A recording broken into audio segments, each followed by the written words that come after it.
The gospel tells us of water turning into wine, storms becoming silenced, bread multiplying to feed thousands, and the sick standing up to walk. For many, these miracles are proof of Jesus' divinity, the evidence that he was more than a man.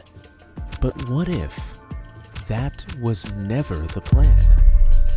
According to the Urantia book, the course Jesus chose in solitude after his baptism was very different. He resolved never to use divine power for his own protection, never to dazzle the world with signs to compel belief, and never to distort his mission with political or worldly shortcuts. In that quiet retreat, he set the principle that he would live fully as a man among men, leaning on faith rather than force. And yet, wonders did happen, not because he staged them, but because his compassion and faith stirred unseen ministering beings who could act in ways beyond the limits of time. The Bible paints miracles as a central part of Jesus' ministry. From Cana to Capernaum, it shows him healing the blind, stilling storms, and feeding multitudes. Crowds press him for signs. Disciplines are astonished, and even his enemies demand proof. And yet, the same Gospels also preserve moments of restraint. He tells his mother at Cana, "My hour has not yet come." After healings, he warns people not to spread the news.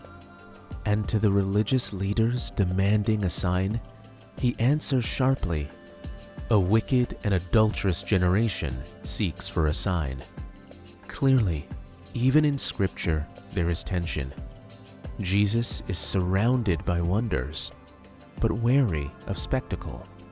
After his baptism by John, Jesus withdrew, not to starve, but to think, pray, and plan.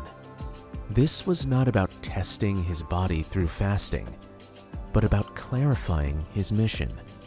There alone with God, he decided that he would never use divine powers to protect himself from suffering, never deploy signs to win followers, and never compromise his kingdom by attaching it to politics or force.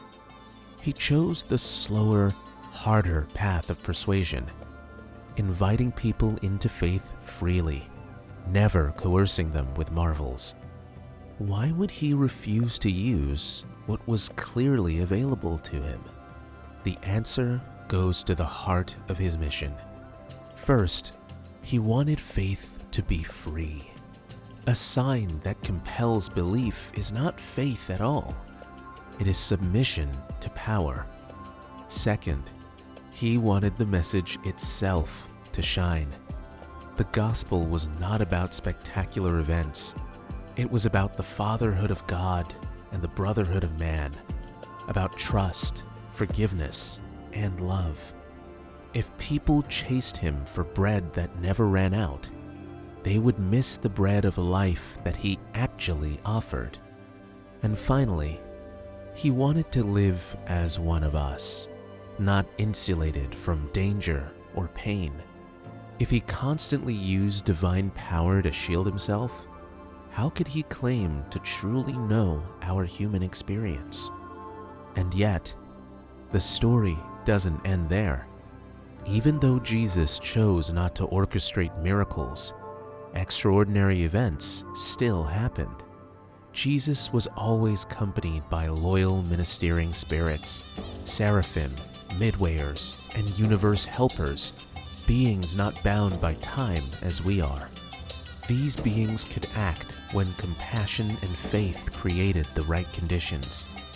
When Jesus' heart was moved with mercy, and when faith responded in those around him, these unseen servants could manifest outcomes. The sick recovering, storms quieting, food stretching farther than expected.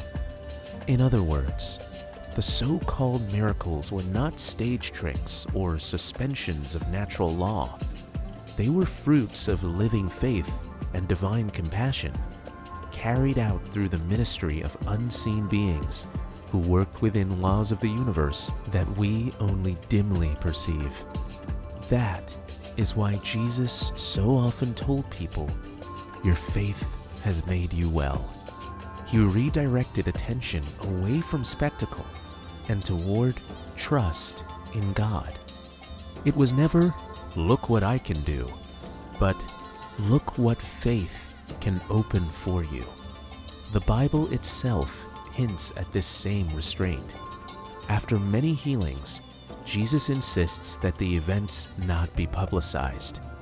When challenged to perform signs on demand, he refuses. The Gospels show him fleeing crowds who seek him only for bread or wonders. This is because he wanted lives transformed by love, not dazzled by magic. His compassion was never exploitative. His ministry was never a circus. The ministering spirits who served him also operated differently from us, unbound by our sense of time.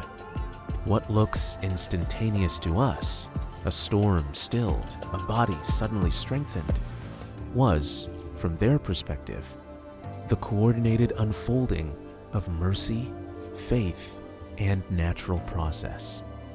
To us, it looks like a miracle. To them, it was ministry. And here lies the most important distinction. According to the Bible, Jesus both resists and performs miracles. According to Urantia, his decision was absolute. He would not plan them, command them, or rely on them. But his compassion and the faith of those around him allowed unseen servants to act in ways that met human need. Both accounts agree that Jesus consistently downplayed spectacle, refused proof contests, and pointed people back to faith. The difference is that Urantia makes it clear why. His mission was never to prove God by force, but to reveal God by love. What does this mean for us today? If miracles are not the measure, then what is? The answer is simple and demanding. Faith expressed in love. The greatest sign is a changed heart, a life lived in trust, service, and joy. Jesus did not plan miracles. He planned mercy, and mercy, meeting faith, can appear miraculous even now. He could have dazzled the world, coerced belief, and conquered nations with spectacle. Instead, he chose the harder way, to win hearts by love, one at a time. That choice, made in solitude at the beginning of his ministry, set the tone for everything that followed. And when compassion stirred him, heaven responded, not to prove a point, but to serve a person. That is the wonder worth telling.